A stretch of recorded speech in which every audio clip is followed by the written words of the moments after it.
কাছের ও দূরের সকল শিক্ষার্থীকে সুন্দরবন কলেজ অফ টেকনোলজির পক্ষ থেকে ডিপ্লোমা ইন লাইব্রেরিয়ান ইনফরমেশন কোর্সে স্বাগত জানাচ্ছি। আমি শুভ বড়ুয়া। আশা করি যে যেখানে আছেন সুস্থ আছেন, ভালো আছেন। আজকে আমাদের যে বিষয়টা নিয়ে আলোচনা করব সেটি হচ্ছে সমাজ এবং গ্রন্থাগার। আমাদের এই দুইটি শব্দ শোনার সাথে সাথে আমাদের মনে প্রশ্ন আসতে পারে যে গ্রন্থাগারের সাথে সমাজের আবার কি সম্পর্ক। এটা স্বাভাবিক ব্যাপার। তা গ্রন্থাগার এবং সমাজ এই দুইটা বিষয় যখন আলোচনা করব তখন আমাদেরকে দেখতে হবে সমাজটা কি, লাইব্রেরির সাথে সমাজের কি সম্পর্ক, এই বিষয়টা আমাদেরকে আগে জানতে হবে। আসলে আমরা কিন্তু গ্রন্থাগার যখন পড়িয়েছি, গ্রন্থাগারের শ্রেণীবিভাগ পড়িয়েছি, তখন কিন্তু এটা বলেছি যে গ্রন্থাগার একটা সেবামূলক প্রতিষ্ঠান, গ্রন্থাগার একটা সামাজিক প্রতিষ্ঠান। কারণ আমরা মানুষ সবাই কিন্তু সমাজে বসবাস করি, সমাজের বাইরে আমরা কেউ না। সমাজটা কি, কেন আমরা বসবাস করছি, এটা আমাদেরকে বুঝতে হবে। সমাজটা কি? সমাজ হচ্ছে বিভিন্ন মানুষের দলগতভাবে বসবাসের একটা জায়গা, একটা সংগঠন। আর লাইব্রেরিটা কি? লাইব্রেরি হচ্ছে এটি একটি সেবামূলক প্রতিষ্ঠান। এখানে মানে বই পুস্তক সংগ্রহ করা হয়, সুন্দরভাবে সংরক্ষণের ব্যবস্থা থাকে এবং ওই সংরক্ষিত সামগ্রী পাঠকের জ্ঞান অর্জনের উদ্দেশ্যে বিতরণ করা হয়। একটা উদ্দেশ্য, সেটা হচ্ছে পাঠক গ্রন্থাগারের সামগ্রী ব্যবহার করে জ্ঞান অর্জন করবে, জ্ঞান লাভ করবে, সমাজকে আলোকিত করবে, দেশকে আলোকিত করবে, জাতিকে আলোকিত করে সভ্যতা চরম শিখরে পৌঁছে দেবে। এটাই তার উদ্দেশ্য। এই যে গ্রন্থাগার এবং সমাজ, গ্রন্থাগার কারা ব্যবহার করছে? পাঠক। পাঠক কারা? আমরা। আমরা কিন্তু মানুষ। এই মানুষ, এই সমাজ, আমরা কিন্তু সমাজ, এটা সামাজিক জীব। আমরা যেহেতু সামাজিক জীব, সমাজে বসবাস করি, সেই জন্যে সমাজকে আলোকিত করতে হলে, সমাজকে সভ্যতার চরম শিখরে পৌঁছে দিতে হলে, সমাজকে সর্বোচ্চ সভ্যতার ফসল যদি বা সুফল যদি আমরা ভোগ করাতে চাই, তাহলে সমাজে যে ব্যক্তিগুলো বসবাস করে তাদেরকে জ্ঞানের আলোকে আলোকিত হতে হবে। আর সেই জায়গাটা হচ্ছে গ্রন্থাগার। তাহলে সমাজের প্রয়োজনেই কিন্তু গ্রন্থাগার গড়ে উঠেছে। আগে বুঝতে হবে আমাদের সমাজটা কি। সমাজ হচ্ছে এমন একটি প্রতিষ্ঠান বা সংগঠন যেখানে মানুষ দলবদ্ধভাবে বসবাস করে। আমরা কিন্তু আগে, আমরা ছোটবেলা থেকেই পড়ে এসেছি যে মানুষ একা বাস করতে পারে না, তার কিন্তু সঙ্গীর দরকার হয়, প্রতিবেশীর দরকার হয়। আর এই প্রতিবেশী যখন দলবদ্ধভাবে একত্রে আমরা বসবাস করি, তখন আমরা একটা সমাজ তৈরি করি, একটা সংগঠন তৈরি করি। আমরা কিন্তু ছোটবেলায় পড়েছি যে পাড়া কাকে বলে। কয়েকটি পরিবার নিয়ে একটি পাড়া তৈরি হয়, কয়েকটি পাড়া নিয়ে একটি গ্রাম তৈরি হয়। এইভাবেই কিন্তু মানুষ কি করে, পরিবার, বিভিন্ন পাড়া, বিভিন্ন গ্রাম, এই যে এগুলো কারা বসবাস করে? মানুষেরা বসবাস। কিভাবে বসবাস করে? দলবদ্ধভাবে। একা সে কিন্তু একা বসবাস করতে পারে না, তার কিন্তু বিভিন্ন প্রয়োজন হয়, সুবিধা অসুবিধা আছে, তখন কিন্তু তার প্রতিবেশীর দ্বারস্থ হতে হয়। তাহলে একে অপরের সাথে কিন্তু একটা সুন্দর সম্পর্ক তৈরি করে এই সমাজেই আমরা বসবাস করি। এই সমাজকে যাতে সুন্দরভাবে নিয়ম শৃঙ্খলার ভিতর দিয়ে মানে পরিচালনা করা যায়, সেজন্য কিন্তু আমাদেরকে একটা নিয়ম, নিয়মতান্ত্রিক ওয়েতে চলতে হয়। আর এই সমাজকে যদি আমরা সভ্যতার আলোকে আলোকিত করতে চাই, তাহলে আমাদেরকে সুন্দর শিক্ষা, সুশিক্ষায় শিক্ষিত হতে হয়। হ্যাঁ, যাতে এই সমাজকে, জাতিকে মানে ভবিষ্যতে যে ভবিষ্যৎ প্রজন্মকে যাতে সুন্দর একটা জীবন তারা অতিবাহিত করতে পারে, সুন্দর আলোকে মানে সভ্যতার আলোকে আলোকিত হতে পারে, সেজন্য আমরা কিন্তু সবসময়ই চেষ্টা করি। আর এই সমাজকে সুন্দরভাবে যাতে আমরা পরিচালিত করতে পারি, সে চেষ্টা কিন্তু আমরা সবসময় করে থাকি। এই জন্য আমাদের কিসের প্রয়োজন? জ্ঞানের প্রয়োজন। আর জ্ঞানের প্রয়োজন যেহেতু, সেই জন্য কিন্তু আমাদের প্রয়োজনেই কিন্তু এই জ্ঞানালয় বা লাইব্রেরি আমরা তৈরি করি। সুতরাং আমরা বুঝতেই পারছি যে সমাজের প্রয়োজনে কিন্তু এই লাইব্রেরি তৈরি হয়েছিল। কিন্তু এই সমাজ কখন, কোথায়, কিভাবে তৈরি হয়েছিল তার সঠিক ইতিহাস কিন্তু আমরা জানি না বা বলতে পারি না। ঠিক তদ্রূপ লাইব্রেরিও কোথায়, কবে, কোথায়, কখন, কিভাবে গড়ে উঠেছিল তার সঠিক ইতিহাস আমরা বলতে পারবো না বা জানি না। তবে আমাদের প্রয়োজনে সমাজ তৈরি হয়েছে, আবার আমাদের প্রয়োজনে লাইব্রেরি তৈরি হয়েছে।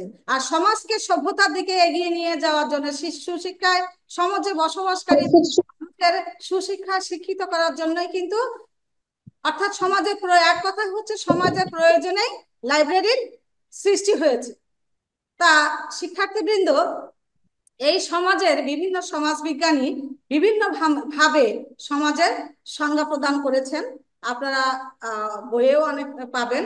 তারপরে আমি দুই একটি কথা আপনাদেরকে বলছি, মানে দুই একজন ব্যক্তির কথা। সেটা হচ্ছে প্রসিদ্ধ সমাজবিজ্ঞানী গিডিংস, তিনি যে সমাজের যে সংজ্ঞা দিয়েছেন সেটি হলো, সমাজ হলো একই মনোভাব সম্পন্ন কতগুলো ব্যক্তি, যারা তাদের এই একই মনোভাবের কথা জানে ও উপভোগ করে, এবং সে কারণে সামাজিকতার লক্ষ্যের জন্য সমবেতভাবে কাজ করতে সক্ষম হয়। শিক্ষার্থীবৃন্দ বুঝতে পেরেছেন যে সমাজ, তিনি কি বলেছেন, গিডিংস কি বলেছেন? সমাজ হলো একই মনোভাব সম্পন্ন কতগুলো ব্যক্তি, যারা তাদের এই একই মনোভাবের কথা জানে ও উপভোগ করে, এবং সে কারণে সামাজিকতার লক্ষ্যের জন্য সমবেতভাবে কাজ করতে সক্ষম হয়। তাহলে তো আমরা বুঝতেই পারছি যে আসলে সমাজ হচ্ছে যে একই মানসিকতা সম্পন্ন, একই মনোভাব আছে এমন ব্যক্তিদের সমন্বয়ে কিন্তু সমাজ গড়ে ওঠে। সমাজবিজ্ঞানী ডিসবার্ট বলেছেন, সমাজ হলো সামাজিক সম্পর্কের জাল, যে সম্পর্ক দ্বারা প্রত্যেক মানুষ তার সঙ্গীদের সঙ্গে সম্পর্কযুক্ত। তবে সব সম্পর্ক সামাজিক সম্পর্কের মধ্যে আসে না। এটা কিন্তু আমরা জানি যে সমাজ হচ্ছে, যেহেতু আমরা সামাজিক জীব, সমাজে বসবাস করি, সমাজে যে সমস্ত ব্যক্তি আছে সবার সাথে একটা সুসম্পর্ক রেখে কিন্তু আমাদের চলতে হয়। কিন্তু তাই বলে যে সব সম্পর্কে যে আমাদের এই সামাজিক সম্পর্কের মধ্যে সীমাবদ্ধ তা কিন্তু নয়। এই সম্পর্ক কিন্তু আমাদের পারিবারিক সম্পর্ক আছে, যে সম্পর্কটা কিন্তু এর সাথে রিলেটেড না। কিন্তু তারপরে হচ্ছে সমাজে বসবাস করতে গেলে যেটুকু সম্পর্ক বা প্রতিবেশীর সাথে যেভাবে ওঠা বসা করতে হয়, সেই যে সামাজিক সম্পর্ক, এই সম্পর্ককে নিয়েই কিন্তু আমাদেরকে চলতে হয় সমাজে। তো এখন জার্মান সমাজবিজ্ঞানী এফ টনিস মনে করেন, তিনি যে সমাজের সংজ্ঞা দিয়েছেন সেটি হচ্ছেন, সমাজ ও সামাজিক সম্পর্ক হলো মানুষের ইচ্ছার উৎপত্তি। সুপ্রিয় শিক্ষার্থীবৃন্দ, আপনারা বুঝতে পেরেছেন যে এই সামাজিক সম্পর্কটা কিন্তু, সমাজ এবং যে সামাজিক সম্পর্ক, এটা কিন্তু মানুষের ইচ্ছা তৈরি, অর্থাৎ মানুষের প্রয়োজনেই কিন্তু তৈরি হয়েছে। তাহলে বুঝতে পেরেছেন যে সমাজ এবং গ্রন্থাগার দুটোই কিন্তু মানুষের প্রয়োজনে তৈরি হয়েছে। মানুষের প্রয়োজনে সমাজ তৈরি হয়েছে, আর সমাজের প্রয়োজনে কিন্তু গ্রন্থাগার তৈরি হয়েছে। কারণ সমাজে কিন্তু বসবাস করে মানুষ, আর মানুষ কিন্তু ব্যবহার করে গ্রন্থাগার। সুতরাং একটার সাথে একটা সম্পর্কিত। এই জন্য বলা হয় সমাজ এবং গ্রন্থাগার দুটো একে অপরের পরিপূরক। এবং এই এই সমাজ, এই জন্য গ্রন্থাগার একটি সামাজিক, গ্রন্থাগারকে একটি সামাজিক প্রতিষ্ঠান হিসেবে বলা হয়ে থাকে, যা সভ্য ও শিক্ষিত সমাজের সুচিন্তার ফসল হিসেবে উৎপত্তি লাভ করেছে। তাহলে সমাজটা কি, গ্রন্থাগারের সাথে এটা কি, এবং গ্রন্থাগারের যে এই সমাজ এবং গ্রন্থাগারের যে একটা সুন্দর সংজ্ঞা আছে সেটা আমরা একটু আইডেন্টিফাই করলাম। এখন এই যে সামাজিক প্রতিষ্ঠান, যেহেতু গ্রন্থাগার একটি সামাজিক প্রতিষ্ঠান, সমাজের সভ্য ও শিক্ষিত সমাজের সুচিন্তার ফসল হিসেবে এর উৎপত্তি লাভ করেছে। সে কারণেই এর গ্রন্থাগারে কিছু দায়িত্ব সে পালন করে থাকে। কেন এই গ্রন্থাগার একটি সামাজিক প্রতিষ্ঠান, সেই দিকটা আমরা এবার আলোকপাত করব। অর্থাৎ গ্রন্থাগার একটি সামাজিক প্রতিষ্ঠান, এই বিষয়টি নিয়ে এবার আমাদের আলোচ্য বিষয়।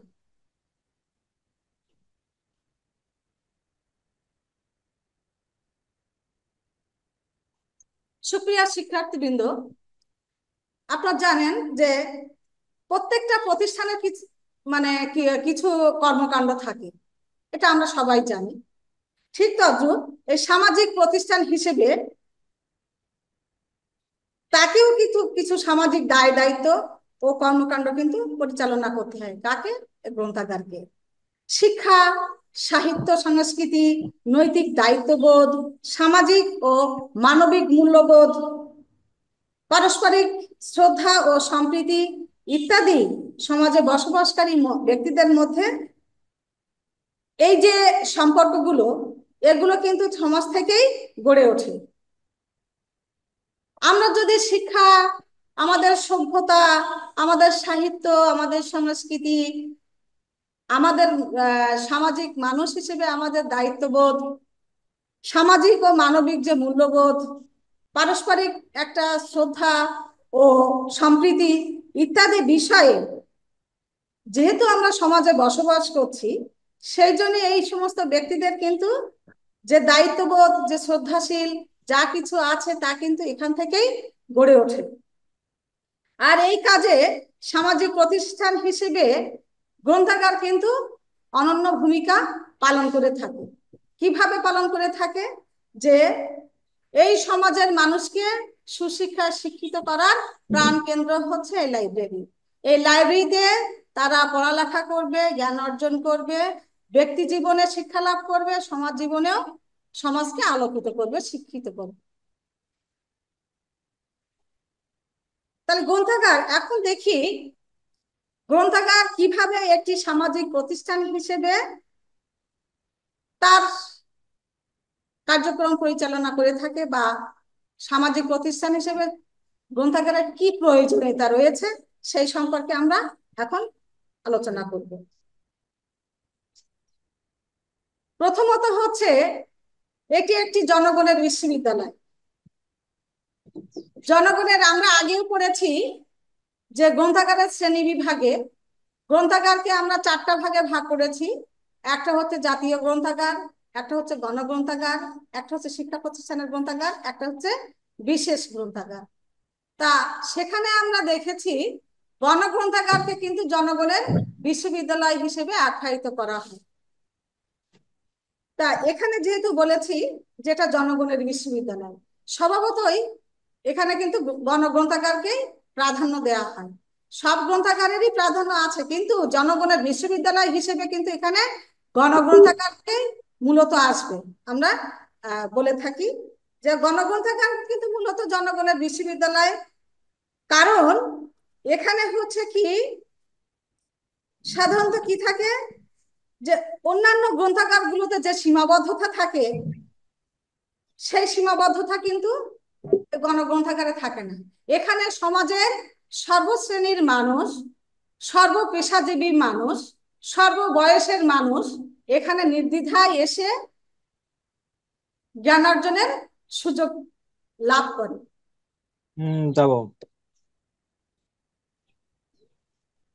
সেই জন্য এই গ্রন্থাগারকে জনগণের বিশ্ববিদ্যালয় বলা হয়ে থাকে।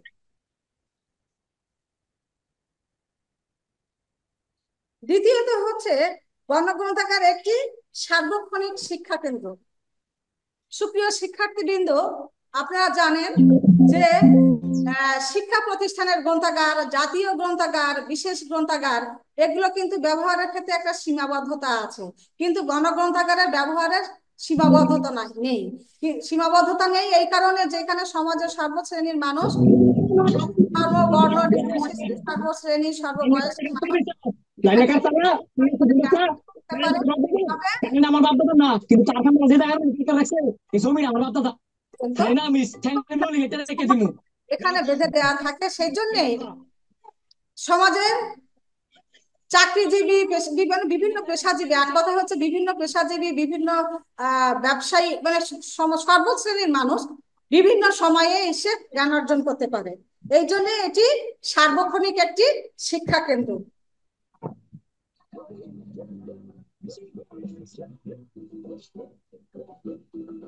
আর এটি কি করে, এটি জনগণের একটা সেলফ ইনস্টিটিউশন হিসেবেও কাজ করে থাকে।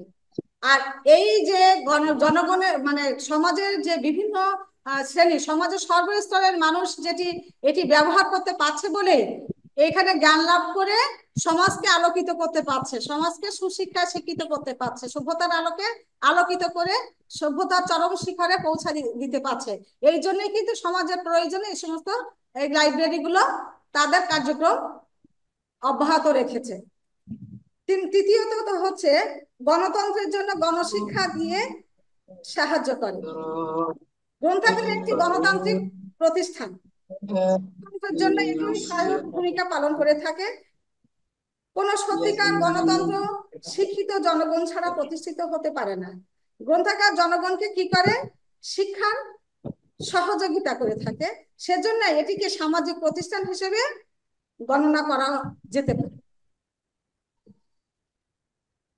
আমরা কিন্তু সবাই জানি, যেহেতু আমরা গণতন্ত্র চর্চা হচ্ছে কি, যে এখানে কোনো সবাই তার মতামত বা সবাই সমানভাবে ব্যবহার করতে পারে, মতামত দিতে পারে, সবাই সমানভাবে শিক্ষা লাভ করতে পারে, সবার অধিকার আছে এখানে। সেজন্য এটাকে বলা হয় গণতান্ত্রিক শিক্ষা প্রতিষ্ঠান।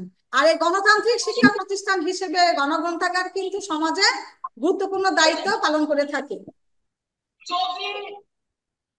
তার হচ্ছে সামাজিক ও সাংস্কৃতিক মান নির্ধারণে গ্রন্থাগার। গণগ্রন্থাগার এমন একটি প্রতিষ্ঠান যেখানে সমাজের একটি সত্যিকার সামাজিক ও সাংস্কৃতিক মান নির্ধারণের একটা যন্ত্র হিসেবে কাজ করে থাকে। এটি সমাজের সামাজিক মানদণ্ডকে জানাতে সাহায্য করে। এছাড়া মিডিয়াতে যে সমস্ত তথ্য উপস্থাপন করা হয় সেগুলো কিন্তু গণগ্রন্থাগারে কি থাকে, সংরক্ষিত থাকে, কিন্তু এগুলো কিন্তু অন্য গ্রন্থাগারে সাধারণত পাওয়া যাওয়ার সম্ভাবনা কম। কারণ বিশেষ গ্রন্থাগারে বিশেষ বিশেষ প্রতিষ্ঠানের সাথে যে গ্রন্থাগার গড়ে ওঠে এবং বিশেষ বিশেষ প্রতিষ্ঠানের যে সমস্ত বিষয়গুলো দরকার হয়ে থাকে সাধারণত সেই প্রতিষ্ঠানে সেই গ্রন্থাগার বইগুলোই পাওয়া যায় এবং ওই মানে ওই বিষয়ের সাথে সংশ্লিষ্ট ব্যক্তিরা ওই লাইব্রেরি ব্যবহার করে থাকে, সেটা সবার জন্য উন্মুক্ত থাকে না। আবার জাতীয় বিশ্ববিদ্যালয়, সরি, জাতীয় গ্রন্থাগার করে কি, জাতীয় গ্রন্থাগার হচ্ছে জাতির, একটা জাতির ইতিহাস, ঐতিহ্য, সভ্যতা, সংস্কৃতি নিয়ে যে সমস্ত বই পুস্তক রচিত হয়েছে সেগুলো, অর্থাৎ যে আর্কাইভস গুলো থাকে সেগুলো কিন্তু এই জাতীয় গ্রন্থাগারে সংরক্ষিত থাকে। এখানেও কিছুটা বাধ্যবাধকতা থেকে থাকে, যেটা গণগ্রন্থাগারের ক্ষেত্রে না। তবে এই সমস্ত লাইব্রেরি প্রত্যেকটাই কিন্তু আমাদের সমাজ জীবনে অনেক প্রভাব ফেলে। আমরা আমরা যদি এই প্রত্যেকটা স্টেপে যদি যে সেই বিষয় নিয়ে মানে রিসার্চ করি বা গবেষণা করে থাকি, সেক্ষেত্রে কিন্তু আমাদের এটা অগ্রণী ভূমিকা পালন করে, অনেক বিশেষ অবদান রেখে থাকে। যার কারণে আমরা সমাজে যারা এই সমস্ত কাজে জড়িত আছি, এই এই সেই ব্যক্তিগুলো এই সমস্ত প্রতিষ্ঠান থেকে সুবিধা নিয়ে সমাজকে কিন্তু তার মানে শিক্ষার আলোকে আলোকিত করে, সমাজকে সেই সেই বিশেষ বিশেষ ক্ষেত্রে তাদেরকে অগ্রসর হতে সহায়তা করে থাকে। সুতরাং এগুলো যে ভূমিকা রাখে না তা না, সবাই কিন্তু ভূমিকা রাখে, তবে তার ক্ষেত্রে তবে গণগ্রন্থাগার হলো সর্বাগ্রে ভূমিকা পালন করে থাকে, যেহেতু এটা সবার জন্য উন্মুক্ত। হ্যাঁ, ঠিকই, গণতন্ত্র চর্চা করা হয় এখানে, অর্থাৎ গণতন্ত্র যেভাবেই চলে গণগ্রন্থাগারকে কিন্তু সেইটাই সেভাবেই আমরা ব্যবহার করতে পারি। সেজন্য গণগ্রন্থাগার দেখা যায় কি, যে সমাজের সর্বক্ষেত্রে এর চাহিদা মানে কার্যক্রম বা সেবা দিতে পারে, যে সেবার মাধ্যমে আমরা সমাজকে আলোকিত করতে পারি, আমরা দেশকে আলোকিত করতে পারি, নিজের ব্যক্তিগত জীবনকে আমরা সমৃদ্ধ করতে পারি। সেজন্য এই সামাজিক এবং সাংস্কৃতিক মান নির্ধারণের ক্ষেত্রেও কিন্তু এই গ্রন্থাগার গুরুত্বপূর্ণ ভূমিকা পালন করে থাকে। যেহেতু গণগ্রন্থাগার জ্ঞানের সংরক্ষণাগার হিসেবে কাজ করে থাকে, তাই এই গ্রন্থাগার সামাজিক মান ধরে ধরে রাখে, আহ, ধরে রাখতে রেখে সামাজিক প্রতিষ্ঠান হিসেবে মানে তার অগ্রণী ভূমিকা পালন করে থাকে। আর একটা হচ্ছে সৎ এবং আদর্শ নাগরিক হিসেবে মানে গড়ে উঠতে এই গ্রন্থাগার বিশেষ ভূমিকা পালন করে থাকে।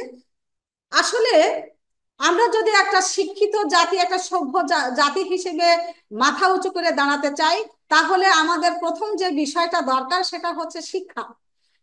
শিক্ষা, জ্ঞান, জ্ঞান মানে নিজের মধ্যে জ্ঞান থাকা, অর্থাৎ জ্ঞান লাভ করা। আর সেই শিক্ষা এবং জ্ঞান যদি আমাদেরকে অর্জন করতে হয়, তাহলে কিন্তু আমাদেরকে লাইব্রেরির দ্বারস্থ হতে হয়। কারণ বই পুস্তক পড়ে জ্ঞান অর্জন করে আমাদেরকে একজন সৎ এবং আদর্শ মানুষ হিসেবে সমাজে প্রতিষ্ঠিত হতে সাহায্য করে থাকে এই লাইব্রেরি। সুতরাং আমরা নির্দ্বিধায় বলতে পারি যে আমাদের একজন সৎ এবং আদর্শ নাগরিক হিসেবে সমাজে বসবাস করতে হলে আমাদের কিন্তু গ্রন্থাগার বিশেষ ভূমিকা পালন করে থাকে। তারপরে পয়েন্ট হচ্ছে পেশাগত দক্ষতা বৃদ্ধি। গ্রন্থাগার কিন্তু পেশাগত দক্ষতা বৃদ্ধিতে সহায়তা প্রদান করে থাকে। এই গণগ্রন্থাগার একটি দেশের আপামর জনসাধারণের কারিগরি ও পেশাগত দক্ষতা অর্জনের ক্ষেত্রে সহায়তা প্রদান করে থাকে। কিভাবে সহায়তা প্রদান করে থাকে সেটা তো আমরা বুঝতেই পারছি। আমরা এতক্ষণ যে সমস্ত গুলো আলোচনা করলাম, বুঝতে পেরেছি যে আমাদের প্রত্যেকটা ক্ষেত্রে যদি আমাদের পেশাগত দক্ষতা, কারিগরি দক্ষতা বা আমাদের ব্যক্তি জীবনে বিভিন্ন কার্যক্রমে যে দক্ষতা অর্জন করতে হয়, সেক্ষেত্রে কিন্তু আমাদেরকে পড়ার কোনো বিকল্প নেই। আর পড়তে গেলে আমাদের কিন্তু লাইব্রেরির দ্বারস্থ হতে হয়। এই জন্যে সামাজিক জীব হিসেবে আমাদেরকে যদি এই সমস্ত ক্ষেত্রে মানে দক্ষতা অর্জন করতে হয়, তাহলে আমাদের কিন্তু লাইব্রেরি একটা বিশেষ ভূমিকা পালন করে থাকে। এই জন্য আমাদের সামাজিক জীবনের গ্রন্থাগারের প্রয়োজনীয়তা কিন্তু অনস্বীকার্য। তারপর হচ্ছে সামাজিক সমন্বয় সাধনে বলিষ্ঠ ভূমিকা রাখে। সামাজিক সমন্বয় সাধন মানে সমাজে বিভিন্ন সামাজিক ও ধর্মীয় প্রতিষ্ঠান থাকে। এই সমস্ত এই গ্রন্থাগার, মসজিদ, ক্লাব, গির্জা, মন্দির ইত্যাদি প্রতিষ্ঠান থাকে। এগুলো একজন অন্যজনের সাথে মেলামেশার সুযোগ পায়। সেখানে কি করে, একে অন্যের সাথে দেখা হলে কিংবা কোনো অনুষ্ঠানে বা কোনো অনুষ্ঠান সূচির মাধ্যমে পারস্পরিক একটা কি সম্পর্ক তৈরি হয় একে অপরের সাথে। আমরা যখন মসজিদে যাই, আমরা যখন মন্দিরে যাই, আমরা যখন গির্জায় যাই বা কোনো ক্লাবে যাই, কোনো গ্রন্থাগারে যাই, তখন বিভিন্ন ব্যক্তির সাথে আমাদের একটা সম্পর্ক তৈরি হয়, পরিচিতি হয়, সম্পর্ক তৈরি হয়, একটা হৃদ্যতা বাড়ে, একটা সুন্দর সুসম্পর্ক তৈরি করে। আর এই সুসম্পর্ক তৈরির একটা মূল কেন্দ্র হচ্ছে এই লাইব্রেরি। যে লাইব্রেরিতে বসে আমরা কিন্তু বিভিন্ন শ্রেণীর, বিভিন্ন পেশাজীবীর, বিভিন্ন সমাজের বিভিন্ন মানুষের সাথে আমরা সুসম্পর্ক তৈরির একটা জায়গা পেয়ে থাকি। আর যে জায়গায় শুধু মুক্ত চিন্তা, সৎ চিন্তা, সভ্য চিন্তার চর্চা হয়ে থাকে, সেটাই কিন্তু এই লাইব্রেরি তৈরি করে দেয়। সেই জন্য আমরা একথা নির্দ্বিধায় বলতে পারি যে এই লাইব্রেরি গুলো সমাজের মানুষের মধ্যে সুসম্পর্ক বৃদ্ধিতে সহায়তা করে থাকে। তারপরে কি করে, গ্রন্থাগার সামাজিক, সাংস্কৃতিক ও গণতান্ত্রিক প্রতিষ্ঠান। গ্রন্থাগার কিন্তু সকল শ্রেণীর মানুষ যেহেতু সমান সুযোগ সুবিধা লাভ করে থাকে, সে কারণে গ্রন্থাগার এই গণতন্ত্র মানুষকে সমান অধিকার প্রদানের নিশ্চয়তা দান করে এবং অন্যের মতামতের প্রতি কি করে, শ্রদ্ধাবোধ শেখায়। সেজন্য প্রতি গ্রন্থাগারকে সামাজিক, সাংস্কৃতিক ও গণতান্ত্রিক প্রতিষ্ঠান হিসেবে অভিহিত করা হয়। এই বিষয়টা এখানে একটু লক্ষ্য করেন শিক্ষার্থীবৃন্দ, যে গ্রন্থাগার একটি সামাজিক, সাংস্কৃতিক ও গণতান্ত্রিক প্রতিষ্ঠান। আমরা আগেও বলেছি যে গ্রন্থাগার একটি সামাজিক প্রতিষ্ঠান, কারণ সমাজের প্রয়োজনে গ্রন্থাগার গড়ে উঠেছে। সমাজে যারা বসবাস করে তাদেরকে সভ্য এবং শিক্ষিত করে তোলার জন্যই কিন্তু গ্রন্থাগারের উৎপত্তি। আর আমরা যেহেতু সামাজিক জীব, সভ্য জীব হতে চাই, তাহলে আমাদের মধ্যে মুক্ত চিন্তা থাকতে হবে, আমাদের মধ্যে সংস্কৃতি চর্চা থাকতে হবে। আর এই সংস্কৃতি চর্চার প্রাণ কেন্দ্র কিন্তু গ্রন্থাগার। এটা এটা আবার এটা একটা গণতান্ত্রিক প্রতিষ্ঠান। গণতান্ত্রিক মানে এটা সবাই ব্যবহার করতে পারে, এখানে কোনো বাধ্যবাধকতা নেই, সবাই তার মতামত দিতে পারে।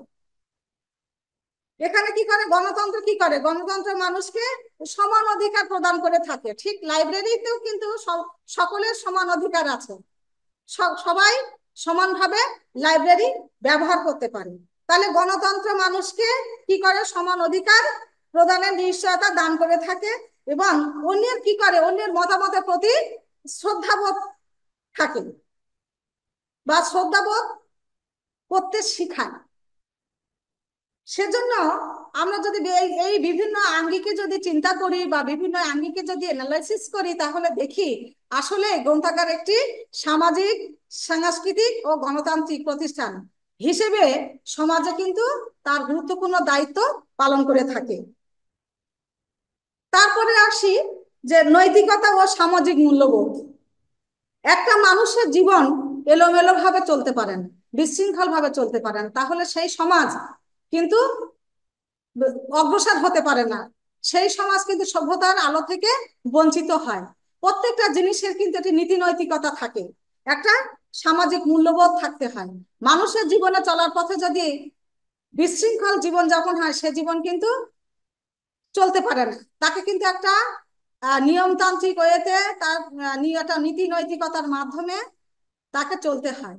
তাহলে সুন্দর সুশৃঙ্খল সমাজ গড়ে উঠবে, সমাজের মানুষগুলো সুন্দর সুশৃঙ্খল জীবনযাপন করতে পারবে। হ্যাঁ, ঠিক। মানুষকে সামাজিক জীব হিসেবে তার নৈতিক মূল্যবোধ থাকা প্রয়োজন, যেটি শিক্ষার মাধ্যমে অর্জন করতে হয়, জ্ঞান লাভ করতে হয়। আর সেটি কোথা থেকে পাওয়া যায়? এই গ্রন্থাগার থেকেই। এই নৈতিকতা এবং সামাজিক মূল্যবোধ শিক্ষার স্থান হচ্ছে এই গ্রন্থাগার।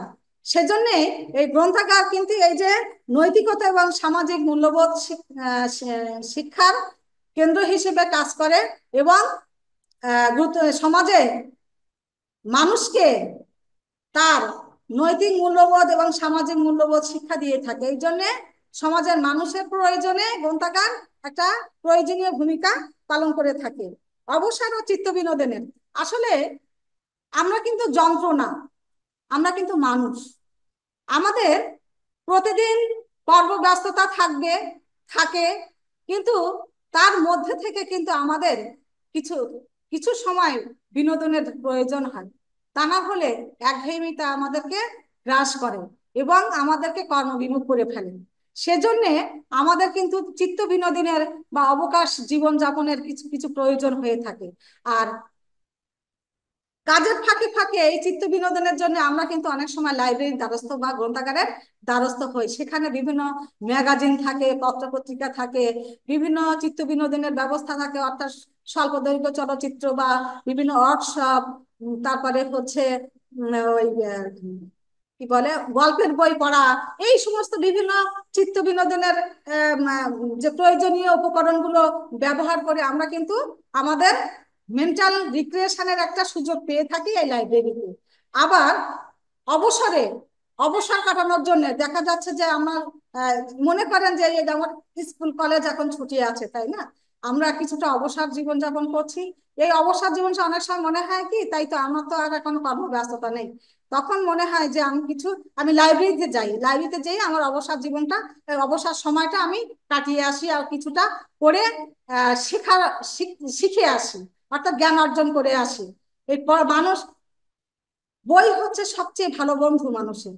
সুতরাং এই বন্ধুর সাথে যদি আমি সময় কাটিয়ে যদি আমার অবসর সময়টা অতিবাহিত করতে পারি, তাহলে এটা আমার ব্যক্তিগত জীবনে আমি খুবই আনন্দিত হব, কিছু শিখতে পারবো, সমাজকে কিছু দিতে পারবো।